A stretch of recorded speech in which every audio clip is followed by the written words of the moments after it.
Welcome back, everybody. Today we're going to be doing another chapter in the Builder's Guide to Accounting. So we're getting towards the end of the book, and we've covered a lot of information. But in this particular chapter, which is chapter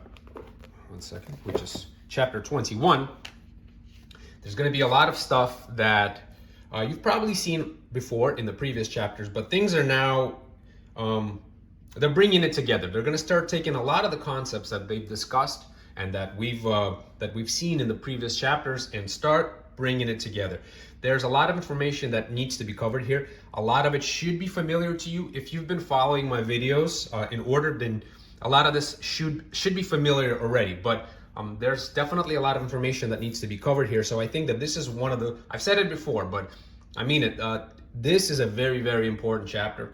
There's a lot of stuff here, and I think it deserves quite a bit of your attention. I would focus on this chapter, and I would read this chapter and cover it numerous times, because I think there's quite a bit of information on here that I think that may come up on the exam. I think it's very, very relevant for what we're doing here. So let's get into it. Chapter 21 is on page, what is this? This is page 247, financial statements. All right, so the three financial statements, they are the balance sheet, the income statement, and the statement of cash flows. That could be on the exam. Something as simple as that could be on the exam. They just might want to know, what are the financial statements? What are they called? The balance sheet is a summary of the existing conditions of the business. The balance sheet lists the assets, liabilities, and net worth of a business as of a given date. Remember, you've seen this before. This should be very, very familiar. Assets minus liabilities equals net worth. That's been covered in the previous chapters. Very important. On the other hand, on page 248, total assets equals total liabilities plus net worth. Once again, very, very important, but not new to us. We've seen this before. The income statement. The income statement summarizes business operations within a time period. Okay? So we're talking about gross sales, gross profit, income from operations. Okay? The statement of cash flows is a summary of the sources of and uses of cash. Next, this is very, very important. I think definitely read this whole section. The relationship between the statements. Each of these three statements has a distinct function, and these functions are interrelated. Any one statement by itself can appear promising without revealing the true status of your operations.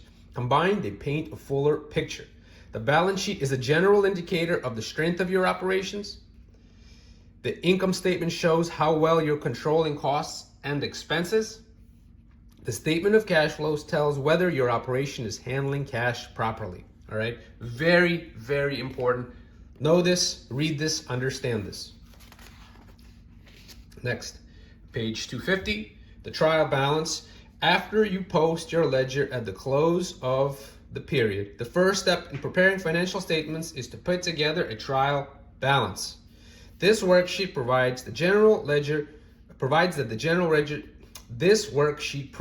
the general ledger is in balance. In all cases, debits should equal credits. Once again, super important line. We've talked about this before in the previous chapters when they were talking about journal entries, but understand that debits should equal credits. It has to make sense.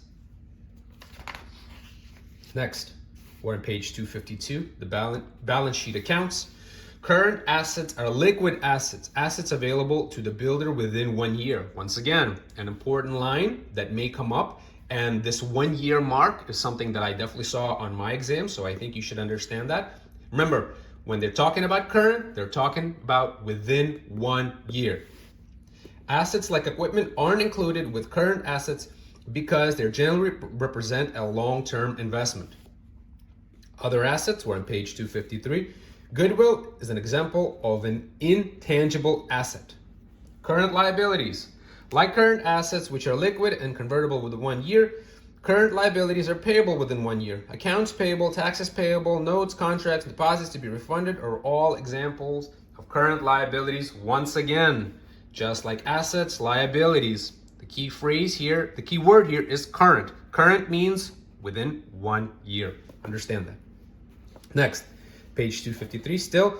Contingent liability, a possible debt from a pending lawsuit or a potentially unrecoverable loss are examples of contingent liabilities. Next, page 254. Retained earnings. Corporations have a retained earnings account in addition to the capital stock account. Once the corporation is operating, each year's profits and losses end up in this account. The balance of the account the balance of the account is the to-date accumulation of profits, losses, and non-deductible expenses. Corporations sometimes give out a part of their retained earnings as dividends to their investors or stockholders.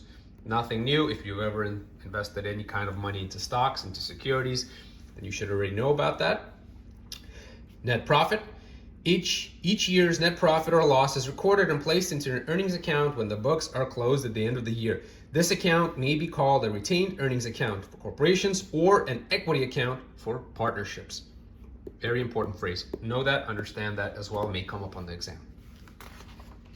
And that's about it. So very important chapter. Not a long chapter, only a few pages, but a lot of information. Like I said, where they talk about income statements in many of the chapters that we've covered so far, but here they're finally starting to bring things together and how they relate to one another. So if you're going to spend, like I said, I would spend some additional time on this chapter, read it, cover it, definitely do the test questions on page 257.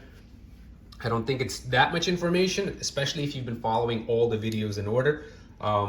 But there's a bunch of questions, I think that there's a bunch of information in this chapter that I think is very relevant and may come up on the exam. So definitely spend a little bit of extra time on this chapter if you can.